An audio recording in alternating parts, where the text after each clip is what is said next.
Do you wanna watch a movie? No!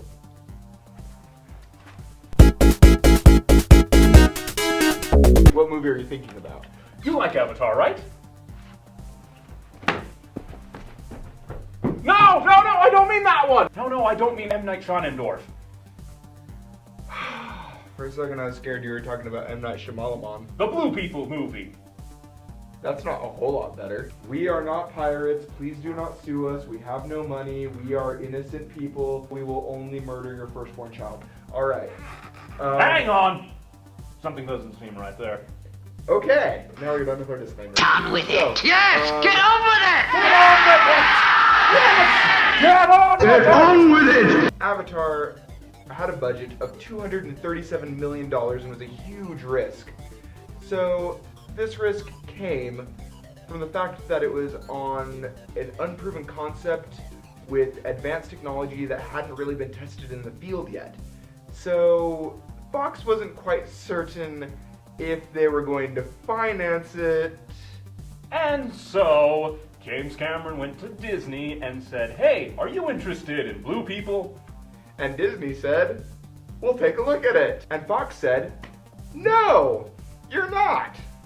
And they teamed up with another production studio, and they gave us this movie. It made $2 billion internationally, nominated for 9 Academy Awards, and took home 3 of them. One is for Best Art Direction, one is for the Best Cinematography, and the other is for the Best Visual Effects. Well, we'll find out if those are deserved. I would contend that they are. Stick with us on Pragmus. You remember how in The Little Mermaid I said 4 reasons of plot and then filed it away? Well, I'm bringing it back. Now just file that away to the side. Assume that's up there the entire movie and we were just too lazy to make that edit. Or we can just, pull it out of the side. Right. This. Sorcery! It was a science fiction epic concept that was developed by James Cameron because of the many sci-fi books he read when he was younger, which was mixed with a little bit, not a little bit, a lot of environmentalism nonsense. Add nonsense under there. I think it's a good subtitle. The environmentalism nonsense came from a pretty unlikely source. Better films. Yeah, better films, like Princess Mononoke, which we will review later, but you have to be a patron to look at that. So Avatar had a lot of success. It was the highest grossing movie of all time, $2.88 billion gross from that movie, and man is that gross. More than 10 times the budget of the movie. Which to any studio is a monumental success. Which means that they're planning on making sequels. Are they deserved? Let's look at the story here. Hey look, people that don't look like me. Hello, person that doesn't look like me. I hate you. And you're sitting on my rock. That's my rock now. Your pathetic little weapons won't avail you until the climax of the movie. Be gone, native, for you see, I am mad. If this sounds like a movie you've seen 24 times, it's probably because it is.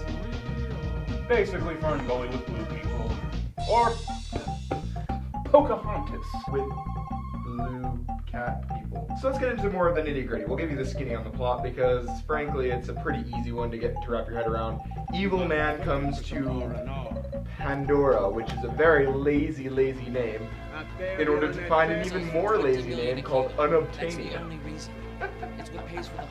Let's obtain the unobtainium! You know, I'm pretty sure somebody just wrote that on a script. You know, they'll change it later, I'm sure, and then it worked its way into the actual postscript. The whole design of the movie seems to be illustrating that man is evil and the main character, Jig Sully, that guy, Sam Worthington, goes and learns about these native people and learns their ways and their magical tree magic.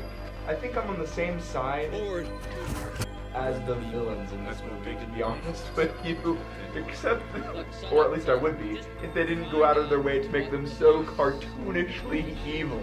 Guess what, privates? and your obligatory drill sergeant. And you are going to respect my authority. Basically, it's the gruff military type. But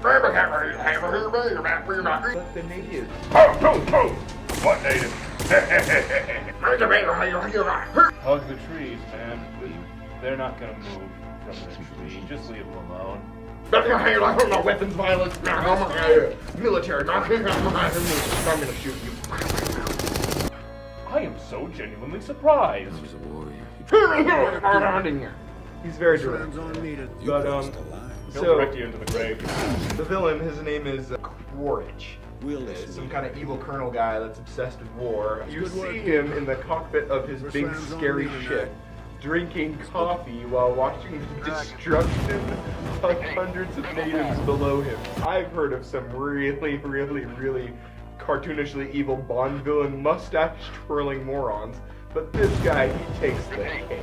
Jake has to become one of the people because his twin brother died, and these avatars, they call them, are genetically created for a certain program. So, because it was his twin brother, he can use it perfectly fine. And then, because he's now one of the blue people, he learns of their ways, eventually coming to fall in love with them, despite the fact that his original mission from Quaritch is to scout out and figure out the easiest way of knocking out the people. And, if possible, to get them to evacuate. Although Quaritch is so cartoonishly evil, he doesn't want them to evacuate, he just wants to kill them because, for reasons of plot. He comes to fall in love with the people, and then the people, of course, really distrust him after the whole, yeah, I came here to kill all of you. I'm really sorry, though, and I genuinely like all of you. Yeah, guess how well this turns out. Anyway. And the blue people still get killed, and they banish him. But he comes back with a big car. I mean... So he comes back with a nice car, his girlfriend hooks up with him again because, you know, she's a gold digger, and they go off to use their bows and arrows to fight against the obviously inferior machine guns and death machines. I mean, like, let's be honest, when have those ever beat bows and arrows? When they're firing missiles at the tree or whatever, you see them shooting their bows and arrows at the ships, and it's bouncing off, and everyone's crying and screaming, oh, why? And, you know, running away. And then later, all of a sudden, they're very powerful and can do anything. Why can the arrows suddenly puncture it when we previously saw that they could not puncture it? Exhibit A. Watch out, you nearly took my head off with that for reason of plot. Beware, I'm going to do it again. Thank you. The characters aren't too fantastic either, but they did have some organic moments that I enjoyed.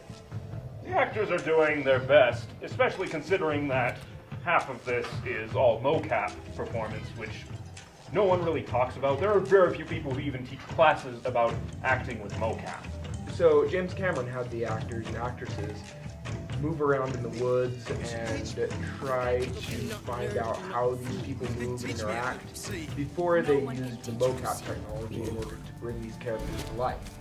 So they had some preparation, but all things considered, they did quite a good job with making sure their movements and their actions were very organic. I mean, the writing does them no services because these characters are very tropey in a lot of ways. He comes back with a big bird, and then she likes him all of a sudden, even after the cliche lie revealed story. By the way, that's Pragmus cliche number 287, the lie revealed. We'll be using these cliches frequently. Oh yeah, the man is evil cliche is number 107. There's also the soldier or spy becomes one of the natives cliches. That's number, I think, 86. And so. Then you get the evil military destroying everything cliche, which is number 94. And the rebellion rising up against the evil empire, that's cliche number 4. They don't all have to be big numbers. See, there's already 5. The writing has far too many cliches to make me comfortable with giving this a great rating. The effects, though, are probably the best part. Let's talk about that for a second. The mocap, for instance. This technology was spectacular to see at the time, especially because of all the detail work that went in to making everything feel flowing and making everything feel like it's all interconnected and that it's all part of the same world. The amount of time they spent on this technology and the fact that it was a developing technology, and yet they still managed to put out something that, even today, looks pretty spectacular, is very impressive. And I will say, I remember watching this in the theater when it first came out in IMAX 3D. It is worth seeing. The flight scenes, the fight scenes, everything looks better in 3D. When it's in 2D, it's still good. The effects are still good. Some of them are beginning to look a little bit, not dated, but animation. You get what I mean? Especially these mech suits. I do not know why people are so obsessed with these. These look like an invention from Dr. Eggman. Behold the face of evil. Where does this movie stack up? I think it's time for ratings. So that means that we're going to be inexorably pushed out of the frame. The story is very cliche, nothing really much to be desired in it. So we're gonna have to give this a 56 out of 100, and that's kind of being a bit generous. The characters we give 65. They are very tropey and the writing does them no favors, but still, considering the fact that they're also trying to do a mocap performance, which is something that hasn't really been done before and there's no training for, it still comes across very organically and naturally. And the effects are truly where this movie shines. We gave the effects 93 out of 100. Are there some things, some effects that look a little off? Yeah, but in any CG movie, you're gonna have a bit of a challenge with the suspension of disbelief. And to be honest, this is some of the best CG that has ever come out of cinema. So a 93 out of 100 score is very well deserved. Music we give 89 out of 100. It's very good music for what it is. The music mixes a lot of different traditional sounds, and it does sound pretty, and it makes the flying sequences much more interesting, and it makes the fight sequences more engaging. But still, it's not nearly as memorable as similar music from other types of films. The overall quality, we gave a 73 out of 100. There are some instances where the editing is a little awkward, especially if you're not watching the extended version of the film. And there are definitely times where it drags on in places. So, if you're checking your watch halfway through the movie, that's why. Which rounds us out to an average score of 75.2 out of 100. And a nice good old recommendation to Rent it. It's not worth buying, but it is worth seeing, especially if you can get it in 3D. In fact, if it comes back into theaters 3D, I'd recommend going and seeing it there. It's definitely an immersive experience.